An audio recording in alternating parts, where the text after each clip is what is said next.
समझिएगा, इनको नोटिस आता है 2021 में और जमीन दिखाई देता है 2020 में। लगभग 1 साल पहले मुझे बैंक के द्वारा जो 5 दिन पहले जो खाली किया गया यही नोटिस आया था और इसे प्यार छपा हुआ धमकी में क्या क्या आपको व्हाट्सएप मिलता है? व्हाट्सएप तो मिलता है सर, आपको बहुत सारा है, लेकिन कुछ हम जो दिखा सकते हैं आपको अवेलेबल है, आप देख सकते हैं। ये कुछ ही अवेलेबल नहीं, बहुत सारा धमकी मिलता है। आप देखिए ये क्या है सर, ये क्या है, ये नंगी तस्वीर भेज, ये नंगी तस्वीर भेजता है और रात्रि में देखिए कब भेजता है 11:58 PM रात में। टाइमिंग दिखाइए, आपके व्हाट्सएप पर आया है जी सर, हम सब वीडियो रखे हुए हैं। देखिए व्हाट्सएप पर नंगी तस्वीर किसके द्वारा भेजता है? आसिक अहमद, जो अभी पुलिस विभाग में किसी पोस्ट पर है, लेकिन कहता है कि डीजीपी का बॉडीगार्ड है। हाँ, देखिए ये देखिए, ये इंग्लिश में लिखा है, एक बार दिखाइएगा, ये देखिए नंबर देखिए, ये 11:57 रात्रि में, 11:57 रात में क्यों भेजता है? देखिए रात में 11:57, ये देखिए यही है आसिक अहमद, ये डीजीपी कंट्रोल रूम में भेजे हैं लिख कर, जैसे मारपीट किए थे। रीड भी कंट्रोल रूम में भेजे हैं, देखिए ना, रीड हो, फिर वहां से कुछ हुआ, कोई रिप्लाई, रीड हो चुका है। देखिए देख लीजिए, ये बिहार पुलिस का काला चेहरा, देख लीजिए बिहार पुलिस का काला चेहरा। उसके बाद देखिए, लो भक्तों अब खुश हो जाओ, भगवान से हरा कर दिया। अब कहते हैं हरा कर दिया तो जातिवाद हो गया पूरी तरह से। और क्या ये जातिवाद हो गया, आप समझ सकते हैं। ये भी देखिए 2:19 PM मुस्लिम व्यक्ति हिंदू व्यक्ति को धमकी दिया जाता है और रात में धमकी भरा व्हाट्सएप मैसेज और अश्लील वीडियो भेजता है। 7 PM रात्रि में देख लीजिए क्या लिख रहा है, death can come at any time, कभी डेट हो सकता है, मुस्लिम बन के जियो, मुस्लिम बनने लिखा रहे हैं, बोल भी रहे हैं और लिख भी रहे हैं, सोच लीजिए। मुस्लिम बनने की भी धमकी दे रहे हैं। जिंदगी की सारी कमाई अगर चली जाए तो किसको दुख नहीं होता है। आप जो सामने बिल्डिंग देख रहे हैं, एक किसी व्यक्ति का आशियाना है और नहीं सामने वृद्ध व्यक्ति बैठे हुए हैं, इनका आशियाना है और पूरी जिंदगी की कमाई कैसे चली जाती है हम पूरी कहानी बताते हैं। पहले देखिए कि इस बिल्डिंग पर क्या लिखा हुआ है। देखिए यहाँ पर लिखा हुआ है कि यह जमीन मकान विवादित है, मामला कोर्ट में चल रहा है और यहाँ पर भी लिख रहा है कि केस चल रहा है। ऊपर भी लिखा हुआ है कि मकान पर केस चल रहा है, जमीन विवादित है। आप देख सकते हैं कि सामने नीचा बालू पड़ा हुआ है और इसमें सिक्कर लॉक है। आपको समझ में, आपको बताते हैं आखिर माजरा क्या है। माजरा हम सब पूरा समझाते हैं। पहले ऊपर एक बार बिल्डिंग के विजुअल देखिए। यह बिल्डिंग जो है 5 तले की बिल्डिंग है और लगभग यह आधा कट्ठा में बना हुआ है। और चलिए यहाँ पर हम पूरा कहानी समझते हैं। इधर आइएगा, पूरा कहानी क्या है पहले बताइए। देखिए पूरा कहानी ये 2014 में 12 लाख का मेरे भाई के द्वारा लोन लिया गया, जिसमें मेरी माँ के नाम से मकान गारंटर बना के लोन ले लिया गया। ठीक है, लिया लोन मेरा बड़ा भाई बिजनेस पर्पज से लिया था। लोन दे रहा था 2018 दिया, 2018 में बिजनेस उसका डूब गया, नहीं दे पाया। बैंक केस कर दिया 2019 में इसके ऊपर। तो 2019 में केस किया, केस पेंडिंग है।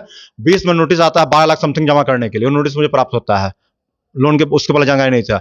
हम सोचते हैं कि जमीन बेउर थाना तक, बेउर में बतौड़ा गांव में जमीन था, सोचे पिताजी का खानदानी, तो उसे बेचकर पैसा दे दे। बेचने जाते हैं तो मैंने अपने खुद का चाचा साजिश के तहत, उनको मालूम था ये सब चीज, वो गोली चलवाते हैं मेरे ऊपर। ठीक है, गोली मुझे लग जाती है। गोली कब चलता है आप पर? 20 दिसंबर 2020।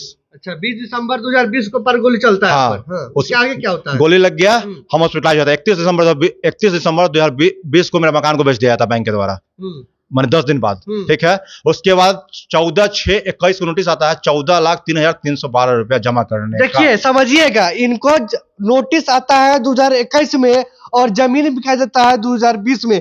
लगभग 1 साल पहले जमीन बिक गया रहता है। 2020 में बिका 6 महीना, लगभग 6 महीने पहले जमीन को बैंक के द्वारा बेच दिया जाता है और नोटिस का भेजा जाता है 6 महीना बाद। यानी कहीं ना कहीं इसमें बैंक फर्जीवाड़ा किया है। उसके बाद में क्या होता है? उसके बाद में ये होता है कि जमीन किसको बेचता है? ये डीजीपी के कहते हैं कि बॉडीगार्ड है, पता नहीं मुझे कि है या झूठ बोलते हैं। नाम क्या है उसका? आसिक अहमद। आसिक अहमद, हाँ, फुलवारी के रहने वाले हैं। हाँ। वो उनका जो सेल लेटर थाना में FIR मेरे ऊपर किए हैं खिलाफ, उसमें निकला है। मुझे नहीं पता कहाँ, उसमें लिखा हुआ है वो एड्रेस, उसके अनुसार हम कह रहे हैं। और फर्जी है क्या मुझे नहीं पता। अब बैंक साबित करे कि नोटिस उसका फर्जी है 21 वाला, या फिर सेल लेटर क्या फर्जी है मुझे नहीं पता। आपने केस कब दर्ज किया? हम तो बैंक में केस में भाई किए हुए हैं।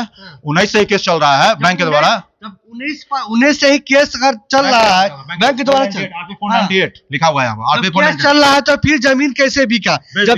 जब तक केस फाइनल नहीं हुआ, फाइनल होने के बाद ही अगर बैंक बेचता तो फिर उसके पहले कैसे जालसाजी है? अपने परिवार में मिले बगैर तो बोल तो रहा है, परिवार चाह रहा है कि इसको किसी से बर्बाद कर दे। मेरा पूरा 2 एकड़ 38 पिताजी का खानदानी जमीन है, जो मेरे चाचा के द्वारा फर्जीवाड़ा के तहत बेच दिया गया है और उसका विरोध करने पर गोली चलवाते हैं। मकान को बोले तुमको बर्बाद कर देंगे और आसिक अहमद से मिलकर मेरे जानबूझकर घर घर को ये बैंक से मिल गई, साजिश के तहत बेचा गया मकान को। अब तो 11 लाख क्या, मैं जमीन 10 करोड़ का 11 लाख रुपए दे सकते थे, और देने के लिए गोली चलने के बाद जो पैसा आया, प्राप्त हुआ, तो पैसा नहीं लिए, वो पैसा को हम क्या करते घर में यूज करके ऊपर एक तल्ला बना निर्माण कर दिए, उसी पैसा से निर्माण किया, जब दिखा सकते हैं निर्माण कर दिए। और उसके बाद बैंक 22 में आकर, यानी कि 22 में 5 दिन 22 सील कर देती है। अगर उस दिन तक मेरा काम चल रहा था, अगर मुझे मालूम होता है कि घर बिक चुका, तो हम पहले पैसा जब रखे हुए तो देने गए तो नहीं लिए, तो बैंक का गलती ना है। बिक गया था फिर भी आपको पता नहीं था, और इसी बिल्डिंग में रह रहे थे, और बना भी रहे थे, क्यों भी नहीं था, बना रहे थे, बना भी दिए तल्ला, क्योंकि मेरा बंटवारा हो चुका है, बना दिए हम। कैसे साजिश के तहत बैंक फर्जीवाड़ा किया?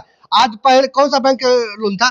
कॉर्पोरेशन बैंक का था, अब यूनियन बैंक हो गया, बोरिंग कैनाल रोड शाखा। हाँ, अच्छा, उसके बाद अब क्या घटना घट रहा है? अब घटना ये घट रहा है, 5/3/22 को सील किया गया मकान को, उसके 4-5 दिन बाद आसिक अहमद जो है सिपाही डीजीपी के बॉडीगार्ड, वो वर्दी में आते हैं 15-20 लोगों के साथ, अब गेट को पूरा बिल्डिंग से काट देते हैं। जो भी सामान मेरे अंदर बचा हुआ था, मतलब और तो बैंक फेंक दिया निकाल कर बाहर गली में, जो बचा होता है उसको, भगवान का फोटो, पूर्वज का फोटो, मृतक भाई का फोटो वहां फेंक कर आग लगा दिए, सारा फोटो को आग लगा दिए। ठीक है, उसके बाद मुझे जानकारी हुआ, हम फोन किए उनको, तो बोलते हैं कि सामान तो बाहर सब फेंक दिए थे वहां। कोई प्रूफ है आपके पास? उसका फोन किए तो उसका रिकॉर्डिंग है मेरे पास, हाँ रिकॉर्डिंग है मेरे पास। जो आया हिंदू फेंका, हमने फेंके हैं, बाहर रखे जो कि फेंक दिया था वहां, लगा दिया। जो ताला तोड़ा गया उसका कोई वीडियो है, तो आप वीडियो के माध्यम से देख सकते होंगे कि यही आसिफ अहमद है, और खुद दरवाजा तोड़ते हैं और फिर जाकर केस कर देते हैं कि दरवाजा तोड़कर सामान चोरी कर लिया गया है। उसके बाद क्या है, धमकी वगैरह मिलता है? हाँ, धमकी मिल रहा है कि तुम मुस्लिम बन जाओ, 50 लाख रुपया तो तुम्हारा घर है इसका। इसका पूरा व्हाट्सएप पे देखिए, वीडियो भेजा है और पूरा लिख के भेजा। देखिए एक चीज पहले आप ये दिखाइए, मुझे बैंक के द्वारा जो 5/3/22 जो खाली किया गया, यही नोटिस आया था, और ये चिपकाया था 1/3/22 को, और 4 दिन के अंदर मकान को 5 तल्ला सील कर दिया। इतना जल्दीबाजी में सामान खाली करना पॉसिबल था क्या 5 तल्ला को? अरे बंटवारा जो हम अलग रहते हैं, मेरा कोई इसमें सहमति नहीं है, हम बनाए भी हैं। ठीक है, और उसके बाद ये जो भेज रहे हैं, ये जो है नोटिस 31/12/20 का दिखा दीजिए, यही है। देखिए इसमें लिखता है, देखिए 29,51,000, देखिए क्लियर दिख रहा है, देखिए ये सब दिखा है, ये है ना। और उसके बाद देखिए मोहर बैंक की लगी हुई है 31/12/20, ठीक है ना। अब एक चीज आप यहाँ देखने वाली बहुत बड़ा चीज है, ये जो है 31/12/20, और पेपर तो आपको कहाँ गया, ये है जो, हाँ ये देखिए, ये तो कोर्ट केस का है। देखिए ये जो है आप दिखाइए, सिपाही नियमों के समाज 18 तारीख को लूटपाट किए, 15 लाख मेरे घर से कैश नगद लूटे, जेवर लूटे, और पेपर डॉक्यूमेंट लूटे, जमीन का एग्रीमेंट था सब लूट के भाग गया है। देखिए ये लोग पैक कर जी, आज तक वाले पेपर चलाए हैं, आज वाले सभी पेपर में आया। देखिए सभी पेपर में आया, सभी पेपर में आया है, टोटल पेपर में आया है। इस पर कोई कार्रवाई हुआ? नहीं कार्रवाई हुआ, कारण नहीं, पुलिस वाला है ना, इसलिए नहीं हो रहा। मेरा केस दर्ज नहीं हो रहा, उसका केस दर्ज हो जा रहा है। क्या लग रहा है जंगल में दोबारा से रिटर्न आ गया है? पटना में सिपाही की दबंगई, जबरन मकान कब्जा करने का इससे पहले का पेपर है, उस समय केस हुआ उसी की तरफ से। धमकी मिल रहा है, धमकी कंटिन्यू, क्या धमकी मिलता है? धमकी मिलता है कि 50 लाख चुपचाप दे दो, वरना कहीं जाओ, कुछ नहीं होने वाला है। आप देखिए 18 को जो मारपीट किया मेरे साथ ना, देखिए इसमें हम दिए आवेदन, गर्दनी थाना को गए तो बोला जेल भेज देंगे, नहीं लिया, एसपी पोस्ट किया, उसको रिटर्न कर दिया। गर्दनी बाग बोला कि जेल भेज देंगे। कारण कि दोनों पक्ष जेल भेज देंगे कि विवाद पुराना है, हम यहाँ नहीं, हम नहीं सुनेंगे। हमने सारी तो मारपीट कर रहा है, सामान लूट रहा है, कुछ तो सुनिए, बोला नहीं सुनेंगे, जेल भेजेंगे। देखिए ये है आज के थानेदार का, जो थानेदार करते हैं वो किसी से छुपा हुआ नहीं है। देख लीजिए, एम्स में भर्ती हुए, ट्रीटमेंट हुआ, इंजरी था सब कुछ, उसके बाद कोई कार्रवाई नहीं, देख लीजिए एम्स में इलाज। और उसके बाद जो अभी हम बात कर रहे थे 4/6/21 का नोटिस, देखिए 4/6/21 से ही नोटिस आता है, 14,03,312.60 अभी आपको पहले हम दिखा चुके हैं कि 31/12/20 को घर बेचा गया, आउटस्टैंडिंग बैलेंस 14,03,312 रुपया कब आया? 4/6/21 को। कब तक है? 31/5/21 तक। तो आप सोचिए कौन सा फर्जी है, कैसे ही हो सकता है। देखिए इस पर बैंक की मोहर लगी हुई है, क्लियर रूप से लिखा, corporation bank, union bank, clear लिखा हुआ है। अब बताइए 20 में मकान को बेच दिया, 21 में नोटिस, भैया किस बात का आप दिए?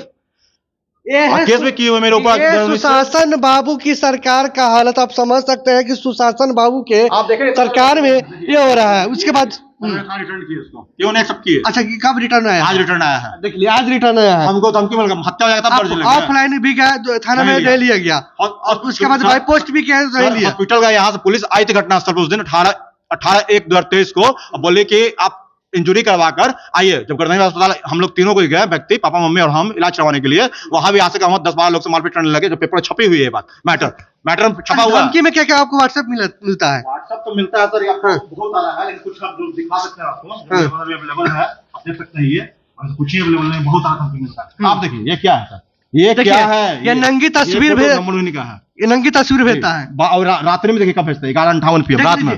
टाइमिंग दिखाइए। आपके व्हाट्सएप पर आया है? जी सर, हम उसका वीडियो रखे हुए हैं। देखिए व्हाट्सएप पर नंगी तस्वीर किसके द्वारा भेजा जाता है? आसिक अहमद। आसिक अहमद, जो अभी पुलिस विभाग में किसी पोस्ट पर है, लेकिन कहता है कि हम डीआईजी का बॉडीगार्ड है, डीआईजी का डीजीपी का बॉडीगार्ड है। हाँ, देखिए ये देखिए इंग्लिश में लिखा है, एक बार दिखाइएगा। ये देखिए नंबर देखिए, क्या मिलता ये 11:57 रात्रि में, 11:57 रात में क्यों भेजता है? देखिए रात में 11:57, ये देखिए यही है आसिक अहमद। ये डीजीपी कंट्रोल रूम में भेजे हैं लिख कर, जैसे मारपीट किए थे। रीड भी कंट्रोल रूम में भेजे हैं, देखिए ना, रीड हो तो चुका फिर वहां से कुछ हुआ? कोई रिप्लाई, रीड हो चुका है। देखिए देख लीजिए, ये है बिहार पुलिस का काला चेहरा।